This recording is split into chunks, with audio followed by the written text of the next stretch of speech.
Amém. Todos felizes? Amém. Se não estiver feliz, eu sei quem pode lhe fazer feliz. Essa pessoa é o nosso Salvador Jesus Cristo. E Ele conhece seu coração e Ele pode sim transformar uma noite de tristeza, uma noite de choro, em uma manhã de alegria. Porque o choro pode durar uma noite, mas a alegria vem pela manhã. Tá? Ou seja, tem dias que são difíceis, mas vai passar. Passa, sempre passa. E Deus, Ele sempre está conosco. Não se esqueçam disso. Amém. Enquanto as crianças estão subindo, hoje eu gostaria de trabalhar com os irmãos algo bem interessante, o mergulho nas Escrituras de Gênesis a Apocalipse, algo que fará diferença nas suas vidas, na prática. É um conteúdo que realmente não é para qualquer pessoa, ou seja, dificilmente encontrará, é conteúdo sólido, não é leite. A Bíblia, ela se autodenomina leite racional não falsificado, para que por ele vá descrescendo. Esse leite é para as criancinhas na fé, aquelas que estão tomando os seus primeiros passos. Mas existe também material sólido, alimento que é carne, que é indigesto para um bebê. Então o bebê não pode se alimentar de carne, porque é indigesto. Agora, para os mais velhos, para os mais maduros, aí sim, temos carne e a carne faz bem, ok? Bom, abra comigo a sua Bíblia em 1 Tessalonicenses capítulo 5, verso 23. 1 Tessalonicenses capítulo 5, verso 23. Ao encontrar, coloque-se de pé para uma leitura reverente. A Bíblia é para você o seu manual de fé e prática? Sim ou não? Amém, sim. Então ela nos guiará. Vale mais a palavra de Deus do que a opinião do homem mais sábio do mundo. Então é nela que nós nos guiamos. E a Bíblia diz em 1 Tessalonicenses capítulo 5, verso 23. Leiamos a uma só voz. Todos encontraram? Diz amém. E o mesmo Deus de paz vos santifique em tudo, e todo o vosso espírito e alma e corpo sejam plenamente conservados, irrepreensíveis, para a vinda do nosso Senhor Jesus Cristo. Pai amado, muito obrigado por essa noite.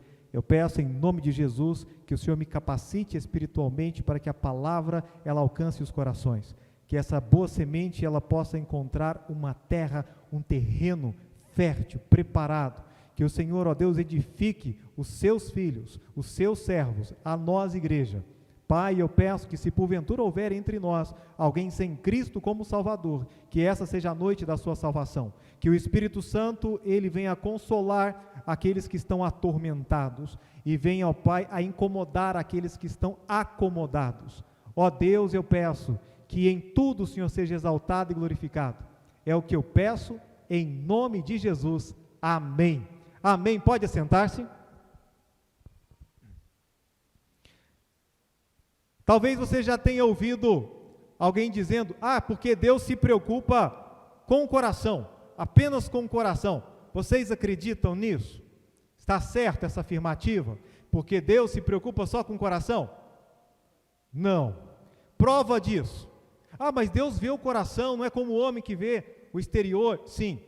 Deus, ele é capaz de sondar o seu coração, ele conhece os seus pensamentos, sabe o que você está pensando e sentindo neste exato momento. Mas ele também conhece o exterior.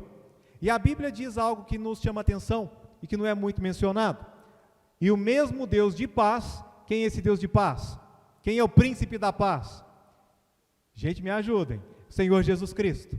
O Senhor Jesus Cristo, ele disse: e o mesmo Deus de paz vos santifique em tudo. Então quem santifica é o príncipe da paz, é o Senhor Jesus. Quando você anda com Jesus, ele está ali fazendo com que você entre naquele processo de santificação. E todo o vosso espírito e alma e corpo sejam plenamente conservados, tem que dar manutenção, irrepreensíveis, para a vinda de nosso Senhor Jesus Cristo. Então não devemos guardar simplesmente os pensamentos, a alma ou as emoções, mas também o espírito e o nosso corpo. Olha só que interessante. Aí talvez surjam algumas perguntas. Como eu devo manter irrepreensível a minha alma, o meu espírito e o meu corpo, aguardando a chegada do Senhor Jesus Cristo? Nós almejamos e oramos pelo arrebatamento. Maranata, ora vem, Senhor Jesus, para buscar a sua igreja. E precisamos, então, como noivas de Cristo, simbolicamente, estarmos adornados, puros, alvos, aguardando o noivo. Leiam comigo também 1 Coríntios capítulo 6, verso 20. Possivelmente já tem ouvido, através de movimentos feministas, meu corpo, minhas regras. Mas o que Deus diz? Se você e eu somos cristãos, e eu acredito que todos nós aqui, juntos nesta congregação, somos cristãos, seguidores de Jesus e dos seus princípios, nós entenderemos que a expressão ou o dizer do movimento feminista é uma inverdade. A Bíblia diz em 1 Coríntios capítulo 6, verso 20, porque fostes comprados por bom preço. Que preço foi esse? O sangue de Jesus Cristo. Então você não pertence mais a você mesmo. Glorificai, pois, a Deus no vosso corpo e no vosso espírito, os quais pertencem a quem? A Deus. Ou seja, o seu corpo não é seu, o seu corpo pertence a Deus, porque foi comprado. Não somente a sua alma foi comprada, mas o seu corpo foi comprado. São pertencentes a Deus. E o que eu devo fazer? Glorificar. Glorificai, pois, o vosso corpo e o vosso espírito. Talvez você que iniciou sua caminhada com Cristo há poucos meses, há não muito tempo, esteja se perguntando: como glorificarei a Deus através do meu espírito, da minha alma e, como vimos, do corpo, que agora sei que não pertence mais a mim, esse corpo pertence a Deus, porque eu fui comprado. Gente, que perguntas maravilhosas, e a Bíblia tem a resposta para cada uma delas. Pastor, vamos lá? Abra comigo Romanos capítulo 12, essa passagem é muito conhecida. Estamos tratando de princípios. Os princípios bíblicos, eles são universais e atemporais. O que significa isso? Os princípios divinos, eles funcionam e são aplicados em qualquer parte do mundo, por isso são universais e atemporais. Eles servem para qualquer época, para qualquer momento, até mesmo para depois do arrebatamento, depois da tribulação, até mesmo quando houver um novo céu e uma nova terra, porque são princípios atemporais. A Bíblia diz em Romanos, capítulo 12, verso 1 e 2: rogo-vos, pois, irmãos, pela compaixão de Deus, que apresenteis os vossos corpos em sacrifício vivo, santo e agradável a Deus, que é o vosso culto racional. Paremos nesta passagem. Rogo-vos, irmãos, pela compaixão de Deus. Você vai apresentar o seu corpo em sacrifício. Parece algo contraditório, porque diz que é um sacrifício vivo. O sacrifício é algo que eu ofereço, mas deve haver morte. É quando eu morro para mim mesmo. É quando a minha vontade não prevalece, mas a vontade de Deus. Eu vou apresentar o meu corpo como um sacrifício vivo. Não somente vivo, mas santo e agradável a Deus, que é o vosso culto racional. Como assim? Todos os dias você está cultuando a Deus racionalmente através do seu corpo, que é templo do Espírito Santo, é uma igreja ambulante, ou parte dela, através do seu corpo, para que seja santo, irrepreensível, agradável a Deus. E isso é o culto que eu presto racionalmente. Pastor, mas como isso funciona? Vejamos o verso 2. E não sede conformados com este mundo, mas sede transformados pela renovação do vosso entendimento. A parte B dessa passagem, ou seja, do verso 2, entendimento. No verso 1 trabalhamos a santificação do corpo e depois no verso 2 explicamos que a mente deve ser renovada, a fim de que experimenteis qual seja a boa, agradável e perfeita vontade de Deus. Você gostaria de experimentar a boa, agradável e perfeita vontade de Deus na sua vida? Você já está provando essa vontade? Pastor, eu quero saber mais, eu quero aprender mais. Então é para isso que estamos aqui, para que Deus fale a nós, seus servos, por intermédio da sua palavra. Então trabalharemos de Gênesis a Apocalipse, um tema impressionante. Várias passagens. Eu vou pedir ao irmão Natan que projete no telão o texto, a Bíblia e a nudez. Foi, pastor, me escandalizei, falou em nudez. A Bíblia fala muito sobre nudez. E como muitos de nós talvez não nos conformamos ao molde da palavra de Deus, ou seja, não nos renovamos no espírito da mente de Cristo, nós tenhamos alguns problemas quanto a isso. E o que precisamos agora para renovar o nosso entendimento? Bíblia. Então, o que a Bíblia diz sobre a nudez? Pastor, nunca pensei sobre isso. Será que Deus se preocupa com a nudez? Pastor, não sei. O que tanto faz? Talvez o mundo diga tanto faz. Mas o que a Bíblia diz? Então, eu não darei meu ponto de vista, eu apenas mostrarei aos irmãos a palavra de Deus. Ou seja, temos versículos e mais versículos, podem ser anotados, posso compartilhá-los, ok? Mas precisam ser meditados. Não se contentem com o que eu direi, não se contentem com o culto apenas, porque eu gostaria que essa semente, ela apenas desse início a uma grande árvore frutífera na sua vida. Irmão Natan, por favor. Gênesis, capítulo 3, verso 7, nós vemos algo interessantíssimo. Adão e Eva foram os primeiros estilistas ou costureiros do mundo. Sabiam disso? Infelizmente não tiveram sucesso, pois Deus não se agradou do que eles haviam criado. Aventais, meras tangas de folhas de figueira. O Senhor então, para cobrir suas vergonhas e pecado, estabeleceu um padrão bem mais elevado, sacrificando um ou mais animais e fazendo-lhes túnicas de peles que cobrissem satisfatoriamente seus corpos. Quem pode ler, por favor, Gênesis 3:7? Pode ler ali do telão, não tem problema. Logo após a queda, logo após o pecado, eles viram que estavam nus, e Deus trata a nudez, até a própria palavra no original tem a ver com vergonha. Olha só que interessante. E eles começaram a se cobrir com folhas de figueira. Ali na ilustração parece mais folhas de bananeiras, mas foram folhas de figueira. E foram se esconder. E Deus não ficou satisfeito com essa moda, com esse estilo. Apenas tangas.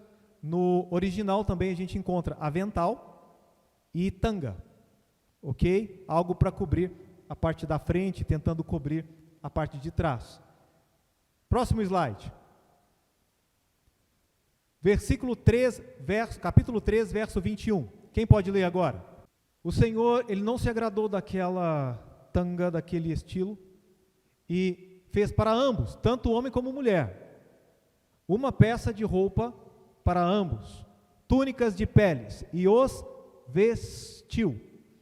Essas túnicas, elas cobrem do ombro até minimamente até os joelhos. São largas, são sem decote, não transparentes, e se estendem, como disse, dos ombros até os joelhos, normalmente das mulheres até os tornozelos. E olha só, eles eram casados, e Deus instituiu isso ao casal, sabendo que esse casal daria início à civilização, que esse casal logo teria filhos. Eu posso discutir aqui, eu vou trazer temas. Será que é certo você, mãe, tomar banho com sua filha? Você, pai, tomar banho com seu filho? Eu não falo nem o oposto, assim, o pai tomar banho com a filha. Mas, tem problema? Pastor, eu preciso de Bíblia, eu não quero saber da sua opinião. Ótimo. A minha opinião não interessa. Como o pastor Roberto dizia, opiniões são como narizes. Todo mundo tem o seu. Dá sequência. Vamos, Monatan. Cão não é o cachorro não, é o nome de uma pessoa. Filho de Noé, chamou seus irmãos, Sem e Jafé, para verem seu pai nu, estava pelado, e foi amaldiçoado em razão disso. Noé, logo depois do dilúvio, ele plantou uma vinha, a vinha fermentou, ele bebeu, ficou bêbado, ele ficou pelado dentro da tenda dele.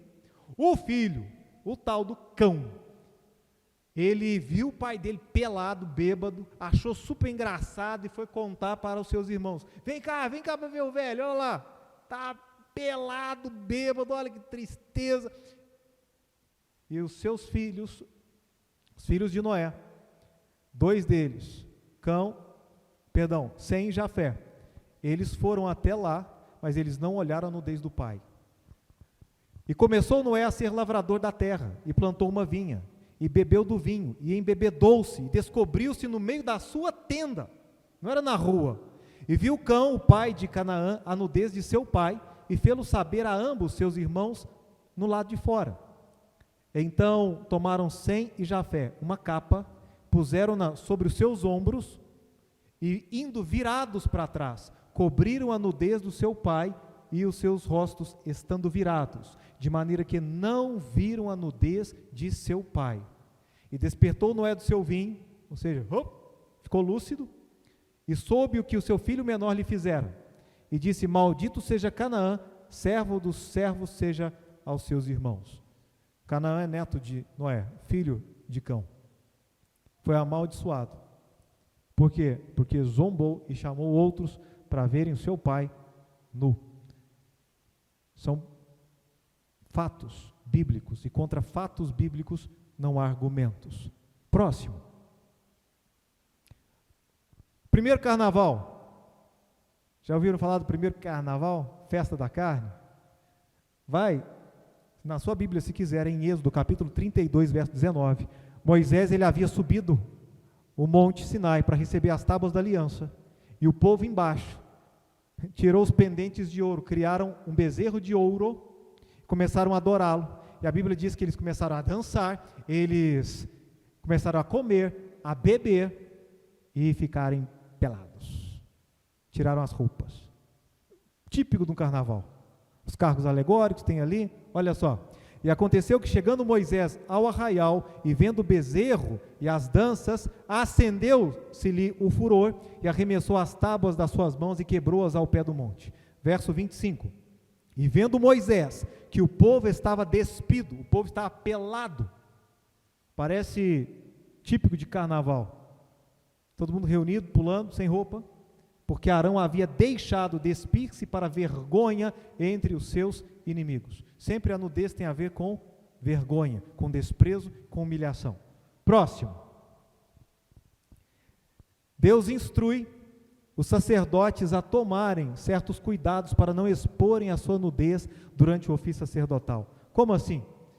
É homem, mas não era para ser vista a sua nudez. Êxodo 20, 26 diz: também não subirás por degraus, para que a tua nudez não seja descoberta diante deles. A roupa deles mais larga, possivelmente aqui no joelho, um pouco mais baixo.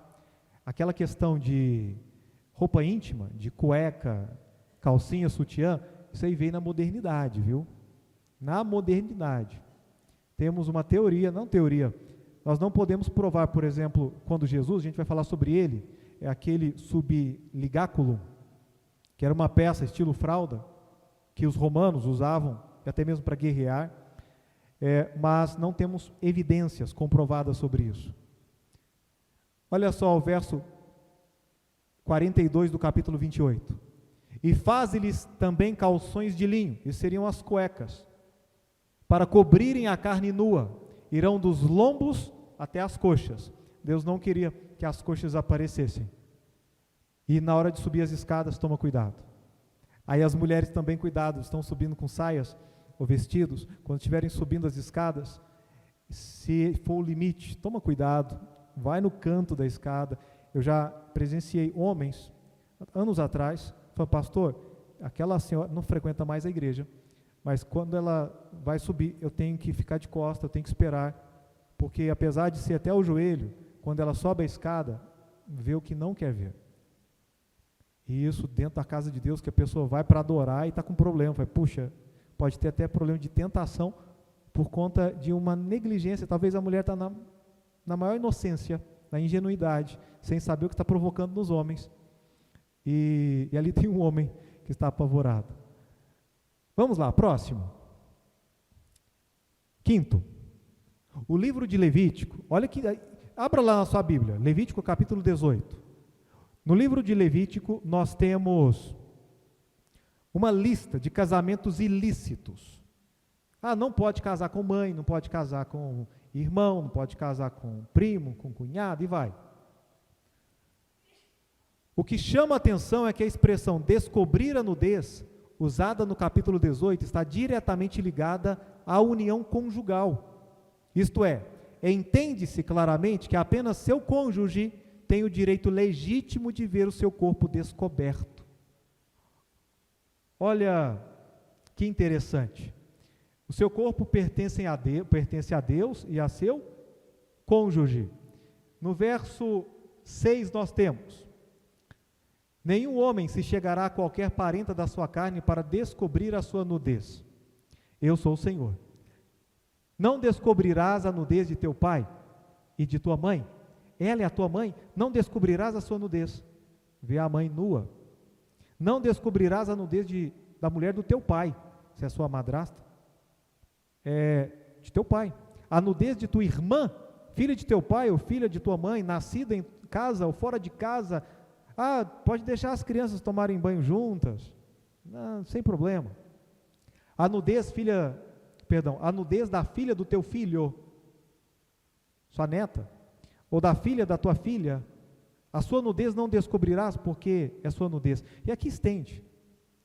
O que chama atenção, porque está falando sobre casamento, é que quem pode, biblicamente, ver a sua nudez é o seu marido ou a sua esposa.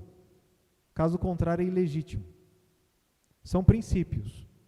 Podem notar, já saímos de Gênesis, Levítico, fomos a Êxodo. Seguindo.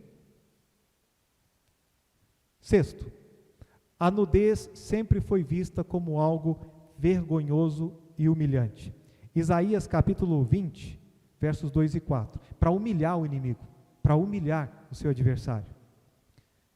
Nesse mesmo tempo falou o Senhor por intermédio de Isaías, filho de Amós, dizendo: vai, solta o cilício dos teus lombos. Cilício é cinto, a correia, e descalça os sapatos dos teus pés. E ele assim fez, indo nu e descalço. Então disse o Senhor: assim como o meu servo Isaías andou 3 anos nu e descalço, por sinal e prodígio sobre o Egito e sobre a Etiópia. Verso 4: assim o rei da Assíria levará em cativeiro os presos do Egito e os exilados da Etiópia, tanto moços como velhos, nus e descalços, e com as nádegas descobertas. Para quê? Vergonha do Egito. Olha só que interessante, como as coisas mudaram. Uma pessoa vestida decentemente, às vezes é motivo de chacota e não está bem enquadrado. Biblicamente falando, uma pessoa que está mostrando as nádegas é algo vergonhoso. Para a própria pessoa, ela tinha que ter vergonha própria. Vamos lá. No Isaías 47. Só seguindo aqui, 47, 2 e 3. Toma a mó e moe a farinha, remove o teu véu, descalça os teus pés, descobre as pernas e passa os rios. Aí verso 3. A tua vergonha se descobrirá. Essa vergonha é a mesma palavra usada para nudez. E ver-se-á o teu opróbrio, ou seja, teu desprezo, a tua vergonha. Tomarei vingança e não pouparei a homem algum. Jeremias 13, 26. assim também eu levantarei as tuas fraldas sobre o teu rosto, e aparecerá a tua ignomínia, a tua vergonha e o teu desprezo. Havia punições. Por exemplo, se uma mulher fosse pega em adultério, uma das punições que era dada a ela, é que levantava a sua roupa, quando fala fralda, está falando saia, ou borda, roupa de baixo, e colocava na altura do pescoço, para ela ser humilhada em praça pública, sinal de vergonha. Aí nós temos as mulheres do movimento feminista, tirando as roupas, se achando no direito, quando elas deveriam ter vergonha própria do que estão fazendo. Só que a cabeça está tão longe do ideal, por isso que Romanos 12, 2 está dizendo, não sede conformados, não seja moldado, pegando a forma deste mundo, antes renova o seu entendimento, da palavra, para você provar qual é a boa, agradável e perfeita vontade de Deus. E é por isso que o diabo impõe tanta resistência para você ler a Bíblia, para você estudá-la, para você estar aqui na noite de hoje. Talvez, quantas dificuldades você teve para estar aqui?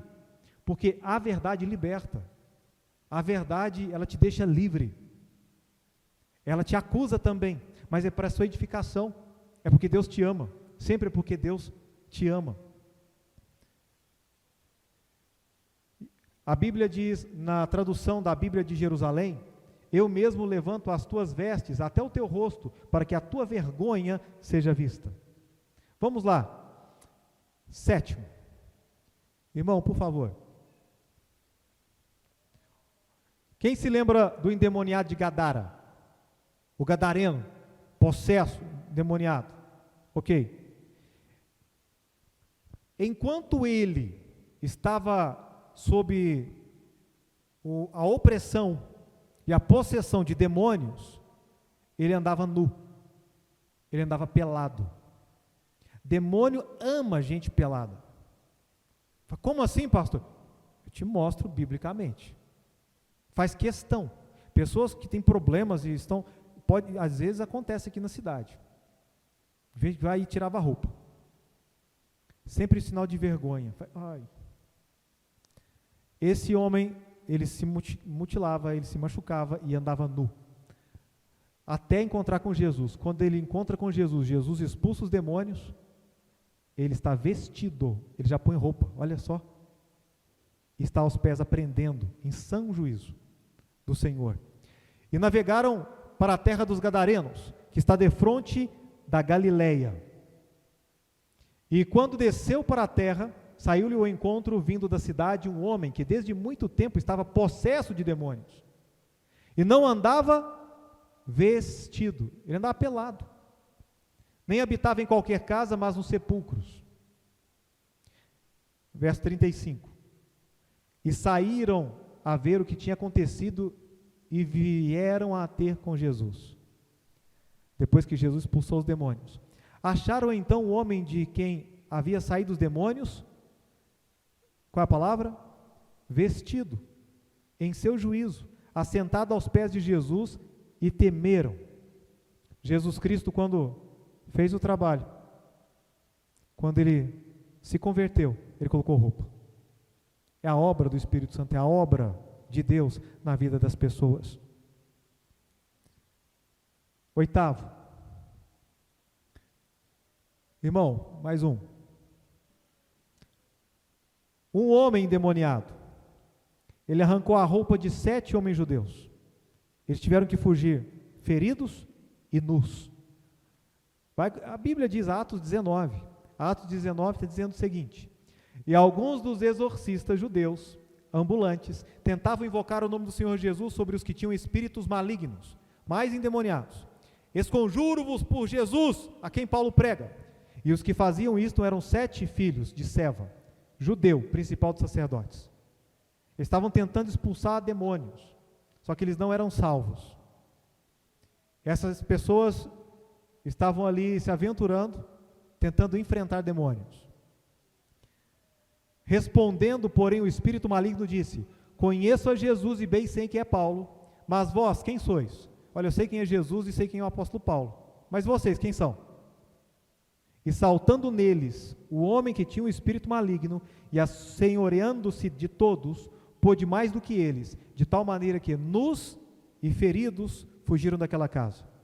Então temos demônios que arrancam as roupas dos seus possessos e tiram as roupas de outras pessoas. Tem muito ensinamento aqui, eu não estou fazendo comentários sobre possessões demoníacas e o que acontece. Pessoas, quando estão sob o poder de Satanás diretamente. Sobre a questão de roupas em casa, por exemplo, não é saudável que, por exemplo, uma mãe fique andando sem sutiã em casa com filhos. Aquilo ali vai despertar desejos neles. Ah, mas é meu filho. Mas é um homem. E casos de incesto entre irmãos, pais, filhos, sempre havendo nudez, porque vai chamando a atenção. Deixa a menina andar só de calcinha em casa, aí vai na rua, aí o vizinho vê, pedofilia, tantos abusos. Talvez a menina não vai bem vestida, se for para a escola, por exemplo, e tiver com uma saia, aí tem que colocar um shortinho por baixo mesmo, além da calcinha, algo para blindar sua criança. Toma cuidado. Você acha que Deus instituiu tudo isso para nossa proteção ou porque Deus é mau? Porque Deus não gosta de você? É porque Ele te ama. Ele te ama e quer te proteger e quer te guardar. Mas vamos lá, tem mais. Próximo. Com Jesus Cristo. Jesus, ele foi despido na cruz do Calvário como sinal de humilhação e de vergonha. Nós vemos os artistas colocando Jesus somente com aquele subligáculo. Deixe-me ver se falei corretamente. Sim, subligáculo, porque é em latim, que seria uma espécie de fralda, coloca na cintura, depois puxa embaixo e fecha, mas isso não é provado. Normalmente os romanos deixavam os condenados nus para a vergonha deles, para a humilhação deles, e tinham que atravessar a cidade, carregando a cruz e saindo da cidade, subirem um Gólgota e lá no Calvário serem crucificados, mostrando a sua nudez. Que vergonha, que constrangimento. Com Jesus não foi diferente. Eles arrancaram as roupas de Jesus, lançaram sortes, ou seja, eles estavam discutindo para ver com quem ficaria a roupa de Jesus. Então vamos fazer aqui vamos ver quem vai dar certo. Vamos jogar moedinha, por exemplo, para saber quem ficaria com a roupa de Jesus. E Jesus, na cruz do Calvário, estava nu. Não porque ele queria, mas era como sinal de vergonha e de humilhação. E havendo-o crucificado, repartiram as suas vestes, lançando sortes, para que se cumprisse o que foi dito pelo profeta. Repartiram entre si as minhas vestes, e sobre a minha túnica lançaram sortes. Mais um pouco sobre isso. Bom, Natan, depois da ressurreição, Jesus ele estava na praia, assando um peixe. Os discípulos tentaram pescar, ficaram a noite inteira, não pegaram nada. E quando Pedro, o apóstolo Pedro, descobriu que era Jesus, olha só o que aconteceu. Eles estavam a 100 metros de distância da praia, e a Bíblia diz o seguinte, em João 21, 7. Então aquele discípulo a quem Jesus amava, disse a Pedro, é o Senhor. E quando Simão Pedro ouviu que era o Senhor, cingiu-se com a túnica, porque estava nu, e lançou-se ao mar. Nós não acreditamos que essa nudez seja completa, mas que estava com uma nudez parcial. E quando ele viu que era Jesus, ele colocou a túnica, pulou na água para ser o primeiro a se encontrar com Jesus. A cultura não é tira a roupa para entrar na água. Pedro, ele colocou a roupa para entrar na água. Isso não te explica alguma coisa? Uma renovação de entendimento? E ainda mais para estar diante de Jesus. Ele colocou a túnica é como nós vimos. Ela é larga, soltinha, não é transparente, não é colada, não é decotada. E uma vestimenta tanto para homem como para mulher, mas decente, para encontrar com Jesus. Existem princípios aqui, não estão secretos. Apenas olharmos, livro após livro. Próximo. 11. Deus dá instruções às mulheres no Novo Testamento. Acredito que a maioria das irmãs deva conhecer. Está em 1 Timóteo 2, 9 e 10. Abra, por favor, porque é Novo Testamento, eu gostaria de que marcassem suas Bíblias. Isso possa ajudar. Falei, pastor, é a primeira vez que eu ouço tal explanação, eu nunca havia ouvido, eu estou falhando, eu percebo que o meu guarda-roupa não é muito bíblico. Falei, ok, vida que segue, daqui para frente. Pastor, nunca parei para analisar, desde Gênesis, Deus já coloca um padrão, um modelo a ser seguido. Eu estou tomando banho junto com os meus filhos, não. Eu uso o banheiro junto com os meus filhos ali, me vendo. Porque se queremos agradar a Deus, então acho que Ele merece o nosso melhor. A Bíblia diz em 1 Timóteo 2, 9 e 10, que do mesmo modo as mulheres se ataviem, se vistam em traje honesto, que significa decente, com pudor, discrição, recato, para não chamar atenção para o seu próprio corpo, e modéstia, que é a ausência de vaidade, não com tranças ou com ouro, ou pérolas ou vestidos preciosos, mas como convém às mulheres que fazem profissão de servir a Deus com boas obras. Eu tenho uma versão que é da Almeida Revista Atualizada, que diz o seguinte: da mesma sorte, as mulheres se vistam em traje decente, se ataviem com modéstia e com bom senso, não com cabeleira frisada ou com ouro, pérolas, ou vestuário dispendioso. Olha só, com bom senso. O que você precisa ter? Bom senso. Buscar modéstia, buscar decência, se vestir elegantemente.